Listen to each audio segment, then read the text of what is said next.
चलिए अब आपको सीधे ले चलते हैं नगीना, जहां पर मुख्यमंत्री योगी आदित्यनाथ जनसभा को संबोधित कर रहे हैं और बीजेपी प्रत्याशी के समर्थन में वोट की अपील करते हुए भी नजर आ रहे हैं। मर्यादा पुरुषोत्तम प्रभु श्री राम की पावन जन्मदिन हजारों वर्ष पहले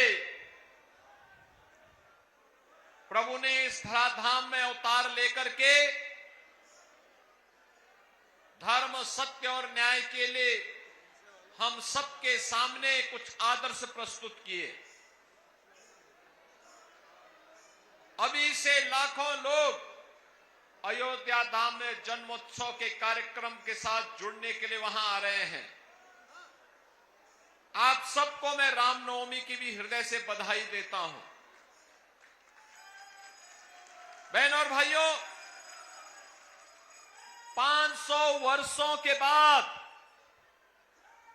पहली बार यह अवसर आ रहा है जब रामलला अपनी जन्मभूमि पर पूरी भव्यता और दिव्यता के साथ अपना जन्मोत्सव मनाएंगे।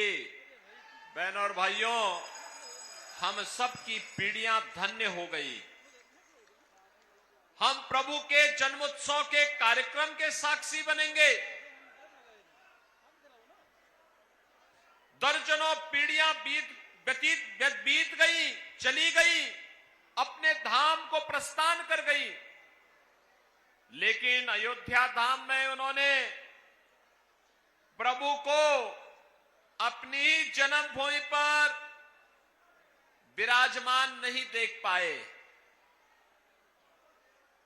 अब आश्चर्य करेंगे कि भारत दुनिया का एकमात्र ऐसा देश है जहां पर हमारे आराध्य को अपनी जन्मभूमि के लिए भी प्रमाण देना पड़ा। और बहनों और भाइयों, ये संकट हम सबके सामने किसी ने पैदा किया, तो इस संकट का नाम है, इस समस्या का नाम ही है कांग्रेस और समाजवादी पार्टी। इन्होंने हम सबके सामने संकट पैदा किया।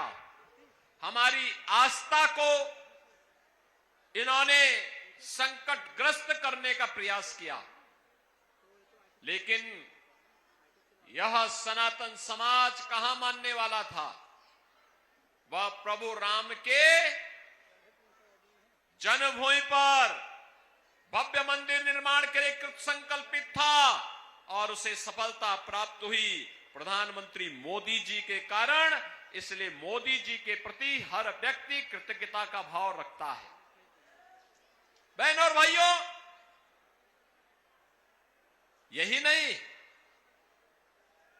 आजादी के बाद इस देश के संविधान को देने वाले बाबा साहब भीमराव अंबेडकर जी की भी प्रति सम्मान का भाव इन दलों में नहीं था। कांग्रेस ने तो बाबा साहब को चुनाव हरवाया था और समाजवादी पार्टी 2012 में जब सत्ता में आई थी तो उसने पहले क्या कहा था? उसने कहा जितने भी ये दलितों के स्मारक होंगे, उसने कहा था इनको हम तोड़वाएंगे। अब आप सोचो, बना तो नहीं पा रहे लेकिन तोड़वाने की बात कर रहे हैं। इनकी मानसिकता देखो ना, ये बना नहीं सकते लेकिन तोड़ने की बात जरूर कर देते हैं।